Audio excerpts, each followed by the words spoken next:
Bunker Jepang bawah tanah di Jalan Joko Palembang memiliki sejarah yang erat kaitannya dengan pendudukan Jepang di Indonesia selama Perang Dunia Kedua.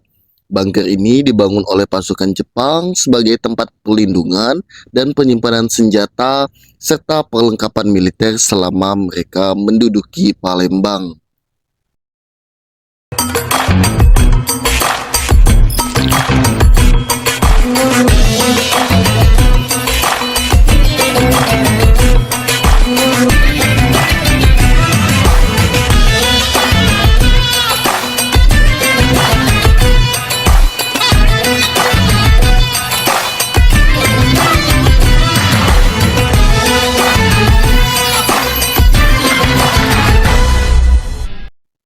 Bunker ini diperkirakan dibangun sekitar tahun 1942 sampai 1945 selama masa pendudukan Jepang di Indonesia. Pada masa itu, Jepang membangun banyak bunker dan struktur pertahanan lainnya di berbagai wilayah Indonesia, termasuk Palembang, untuk melindungi diri dari serangan sekutu.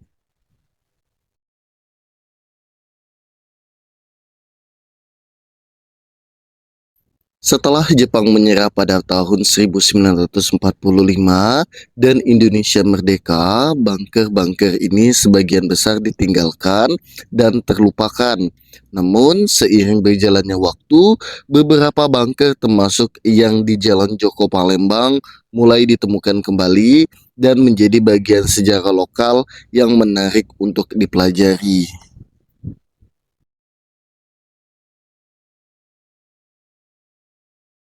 Bunker Jepang di Jalan Joko Palembang kini menjadi salah satu peninggalan sejarah yang menandai periode penting dalam sejarah Indonesia, khususnya pada masa Perang Dunia Kedua dan pendudukan Jepang.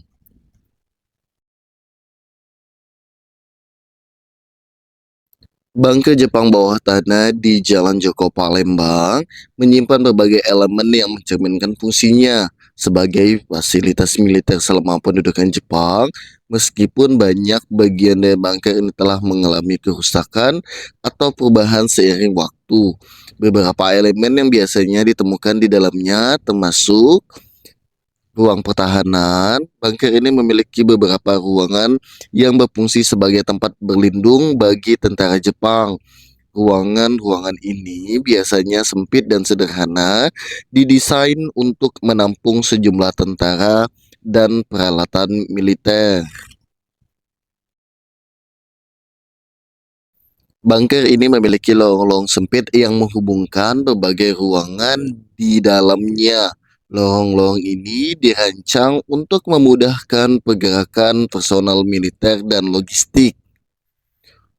Untuk mendukung sirkulasi udara di dalam bunker, terdapat sistem ventilasi yang memungkinkan udara segar masuk. Meskipun mungkin beberapa ventilasi ini sekarang sudah tidak berfungsi. Bunker ini juga digunakan sebagai tempat penyimpanan amunisi, senjata, dan perbekalan militer lainnya. Beberapa ruangan khusus mungkin dirancang untuk menyimpan barang-barang tersebut.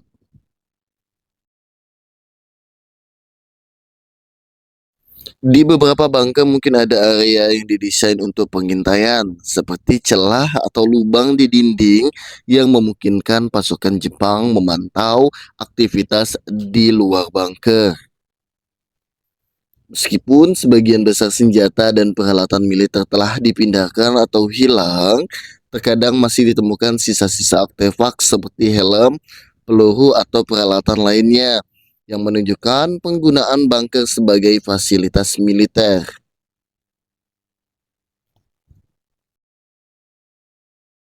Selain itu, bunker ini kemungkinan juga berfungsi sebagai pusat komando atau tempat pengendalian operasi militer di wilayah Palembang karena lokasinya yang strategis dan terletak di bawah tanah. Bunker ini menawarkan perlindungan dari serangan udara dan aktivitas militer musuh.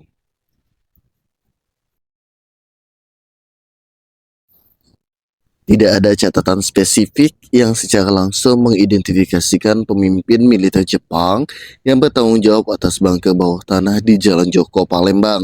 Namun, selama pendudukan Jepang di Indonesia, komando militer di berbagai wilayah biasanya dipegang oleh perwira tinggi dari Angkatan Darat Kekaisaran Jepang atau Angkatan Laut Kekaisaran Jepang, tergantung pada wilayah dan kebutuhan strategis. Di Sumatera Selatan, termasuk Palembang, salah satu tokoh penting militer Jepang adalah Letnan Jenderal Tomoyuki Yamashita. Namun, Yamashita sendiri lebih dikenal sebagai Harimau Malaya karena perannya di Semenanjung Malaya. Meskipun demikian, struktur komando lokal di Palembang kemungkinan dipegang oleh seorang komandan dengan pangkat kolonel atau mayor yang bertanggung jawab atas operasi militer dan pengelolaan fasilitas seperti bunker di Jalan Joko.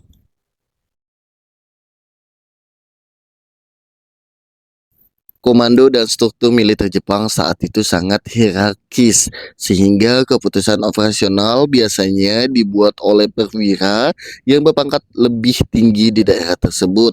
Namun, nama spesifik dari perwira yang mengelola bunker di Jalan Joko mungkin tidak terdokumentasikan dengan baik dalam sumber-sumber sejarah yang tersedia. Bunker ini merupakan bagian penting dari sejarah, tetapi akses ke dalamnya mungkin terbatas karena kondisi fisiknya yang sudah tua dan rapuh. Sebagian bunker juga mungkin telah ditutup atau diubah untuk alasan keamanan. Ventilasi di bunker tersebut dirancang untuk memastikan sirkulasi udara yang cukup agar penghuni bunker dapat bertahan hidup selama periode waktu tertentu. Namun, ventilasi biasanya sangat sederhana, mungkin hanya berupa lubang-lubang kecil atau pipa-pipa yang tersembunyi untuk mencegah deteksi dari luar.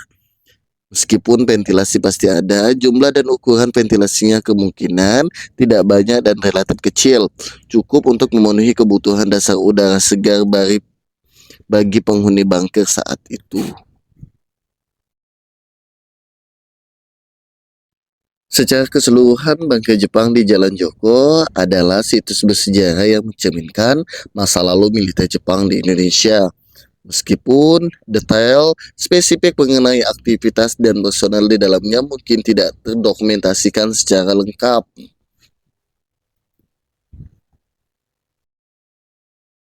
Namun, bunker ini menyimpan cerita tentang strategi militer Jepang di wilayah Palembang dan menjadi saksi bisu dari masa yang penuh gejolak selama Perang Dunia Kedua.